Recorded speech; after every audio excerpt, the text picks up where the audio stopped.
আপনারা মুরগিতলা থেকে পোকার মাঠ হয়ে দুই পাশে একদম আসবেন, আবার ঘুরে যাবেন, এভাবেই করতে থাকবেন।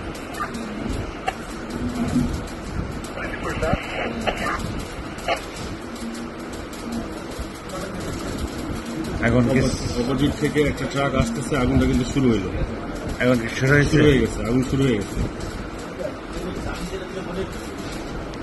ওই যে একটা গাড়ি চলে গেল, ট্রাক গেল।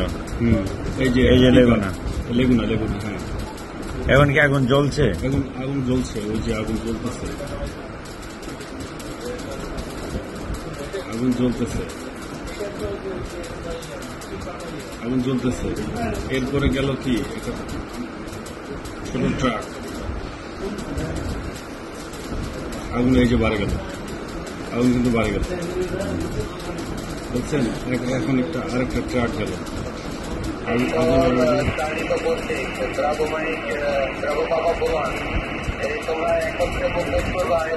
আগুন অলরেডি ফুললি ধরে গেল। আগুনটা ধরার আগে একটা পিক আপ বা যে কোনো একটা গাড়ি কিন্তু চলে গেল। ওই পাশে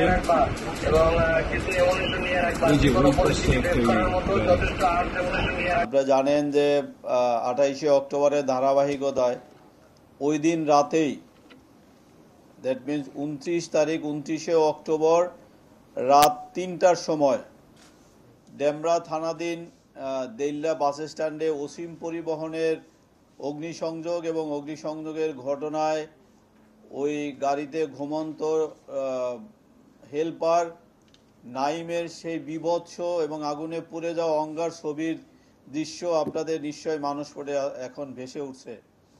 এবং সেই দৃশ্য এবং নাইমের সেই অঙ্গার হওয়া ছবি দেখলে যে কোনো বিবেকবান মানুষের এই আত্মা কেঁপে উঠবে। আপনারা সকলেই সেই ছবিটির সাথে পরিচিত আছেন আমি মনে করি। এবং অপর আহত হেল্পার, যেই তার পাশে আরেকজন ঘুমন্ত হেল্পার রবিউলের সেই পুরো শরীর আগুনে ঝলসে যাওয়া এবং ব্যান্ডেজের ছবিও আপনারা বিভিন্ন সময় দেখেছেন এবং আপনারা ব্যবহার করেছেন। এবং সেই ঘটনার, এই আগুন দেওয়ার ঘটনা এবং অগ্নিসংযোগ ঘটিয়ে জীবন্ত মানুষকে পুড়িয়ে হত্যার ঘটনার আসামিদেরকে আমাদের এসএজি বিভাগের anti legal team, illegal arms recovery টিমের অফিসার ডিসি আহমেদ এবং এসি ওবাইনের নেতৃত্বে গতকালকে গ্রেপ্তার করতে সক্ষম হয়েছে। এবং আপনারা জানেন যে 28 তারিখে যে নারকীয় তাণ্ডব লীলা চলছিল, তার এই ধারাবাহিকতায় এই ব্যাপকতা আরও বাড়ানোর জন্য আজকে যাদেরকে আমরা গ্রেপ্তার করেছি এবং এই ঘটনায় সরাসরি জড়িত নুরুল ইসলাম মনির ওরফে মনির মুন্সি এবং তার অপর সহযোগী তারই বন্ধু নারায়ণগঞ্জ জেলা যুবদলের সদস্য সচিব শাহেদ আহমেদ এবং আর এক যুবদল কর্মী এবং মনিরের ড্রাইভার সোহাগকে আমাদের টিম গ্রেপ্তার করতে সক্ষম হয়েছে। এবং আপনাদের অবগতির জন্য জানাতে চাই যে ওই ধারাবাহিকতা অব্যাহত রাখার জন্য এবং আতঙ্ক এবং নাশকতার ভয়াবহতা বাড়ানোর জন্য এই মনির মুন্সি তার নেতাদের কাছ থেকে নির্দেশনা পায় এবং সেই অনুযায়ী সে পরিকল্পনা করতে থাকে এবং তারা টার্গেট সিলেকশন করার জন্য ওই দিন রাতে এবং তার নেতাদের কাছ থেকে নির্দেশনা পাওয়ার পরে মনির মুন্সি তার সেই পরিকল্পনা বাস্তবায়নের জন্য এই শাহেদকে ডাকে এবং দুইজনে মিলেই পরিকল্পনা করে যে আরো কিভাবে এমন কোনো ঘটনা ঘটানো যায় যাতে জনমনে ব্যাপক আতঙ্কের সৃষ্টি হয় এবং তাদের যে উদ্দেশ্য সেই উদ্দেশ্য সাধিত হয়। এবং তার এই অংশ হিসাবে এই মনির মুন্সি আরো বেশ কয়েকজনকে এনগেজ করে এরকম আরো অনেক ঘটনা ঘটানোর জন্য এবং তারা নিজে মনির মুন্সি শাহেদ এই দুইজনে মিলে পরিকল্পনা করতে থাকে বড় কোনো ঘটনা ঘটানোর জন্য। এবং তারা প্ল্যান করতে থাকে যে এরকম যে বাসে যাত্রী বা যেই বাসে যেহেতু এটা গভীর রাতে তারা ঘটনা ঘটাবে, যেই বাসে লোক ঘুমানো ছিল এরকম একটা বাসকে তারা সিলেকশন করে এবং পরিকল্পনা মাফিক তারা এই ডেমরা থানাধীন দেইল্লা বাস স্ট্যান্ডে বেশ কয়েকবার তারা ওখানে চক্কর দেয় এবং বাস রাস্তার পাশে যে সকল গাড়ি পার্ক করা ছিল এবং প্রথমে তারা দেখে যে আশেপাশে কোনো সিসি ক্যামেরা আছে কিনা।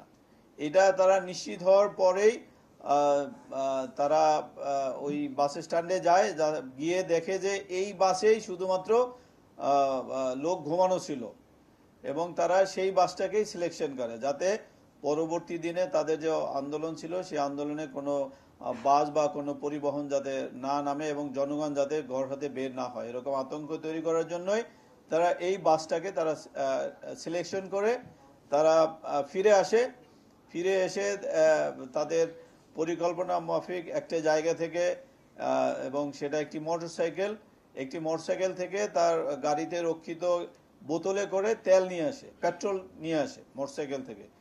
সে নিয়ে পুনরায় তারা ওই বাস স্ট্যান্ডে যায়। আপনারা ভিডিও ফুটেজে দেখতে পাচ্ছেন যে বাস স্ট্যান্ডে গিয়ে একটা নিরাপদ দূরত্বে তারা বাস থেকে নামে এবং দুইজন মনির মুন্সি এবং তার সহযোগী আর তার বন্ধু শাহেদ দুইজনে ওই বাসের কাছাকাছি যায় এবং সেখানে ড্রাইভারের সিটের পাশে একটি গ্লাস খোলা ছিল। সেই খোলা গ্লাসের ভিতর দিয়ে তারা পুরো পেট্রোলটি, প্রায় 2 লিটার পেট্রোল তারা নিয়ে এসেছিল, পুরো পেট্রোলটি বাসে ঢেলে দেয়। মনির মুন্সি ঢালে এবং তার সহ শাহেদ তাৎক্ষণিক ওই ম্যাচ দিয়ে ওই ডিএসএলআর কাঠি দিয়ে আগুন লাগিয়ে দেয় এবং আপনারা দেখেছেন যে মুহূর্তের মধ্যে পুরো বাসটি আগুন ধরে যায় এবং এটা রবিউল একটু দূরত্বে ছিল, সে টের পাওয়ার পরে কোনো রকমে, যদিও তার শরীরের অনেকটাই পুড়ে গিয়েছিল, কোনো রকমে বাস থেকে বের হতে সক্ষম হয় এবং তাকে পরবর্তীতে পুলিশ এবং fire service Dhaka medical college হাসপাতালে নিয়ে আসে এবং দেখেছেন তার পুরা শরীরের ব্যান্ডেজ এবং আপনারা হয়তো পেশাগত কারণেই আমরা সেই নাইমের ছবিটা এখানে ব্যবহার করতে পারিনি, সেই বিভৎস অঙ্গার হয়ে যাওয়া ছবি। এবং তারা এখানে আগুন দিয়ে গাড়িতে করে আবার এই মনির মুন্সিদের নিজেদের একটা পেট্রোল পাম্প ছিল ভুলতা এলাকায়, ওই সুলতানা কামাল ব্রিজ পার হয়ে ওই রাতে তারা তাদের সেই পেট্রোল পাম্পে অবস্থান করে। পরের দিন তারা তাদের বাসায় চলে আসে এবং এটা করার জন্য আপনারা জানেন যে এই মনির মুন্সি পরের দিন সকালে তার ড্রাইভার সোহাগ যখন বিভিন্ন ইলেকট্রনিক্স এবং প্রিন্ট মিডিয়ার মাধ্যমে তাকে এই সংবাদটি দেখতে পায়, তখন সোহাগ তার ড্রাইভার সে তাকে এই বিষয়ে জিজ্ঞেস করলে সে তাকে অভয় দেয় যে কিচ্ছু হবে না, কোনো কিছু হইলে তোর ফ্যামিলিকে আমি দেখে রাখবো, কোনো সমস্যা নাই।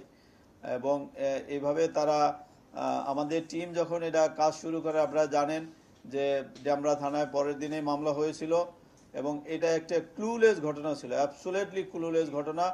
এবং আমাদের টিম এই দীর্ঘদিন ধারাবাহিক এবং নিবিড় তদন্ত শেষে প্রথমেই আমরা এই একটি গাড়িকে শনাক্ত করতে সক্ষম হয় আমাদের টিম এবং সেই গাড়ির সূত্র ধরেই আমরা এই আসামিদেরকে গ্রেপ্তার করতে সক্ষম হই।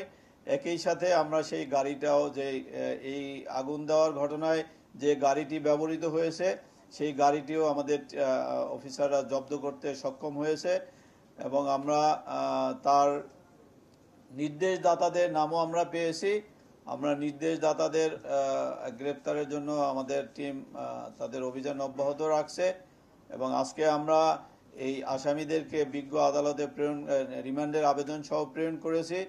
আমরা এই নির্দেশদাতা সহ আরও তাদের যে সকল পরিকল্পনা ছিল সেগুলো আমরা উদ্ঘাটনের জন্য আমাদের টিম কাজ করবে।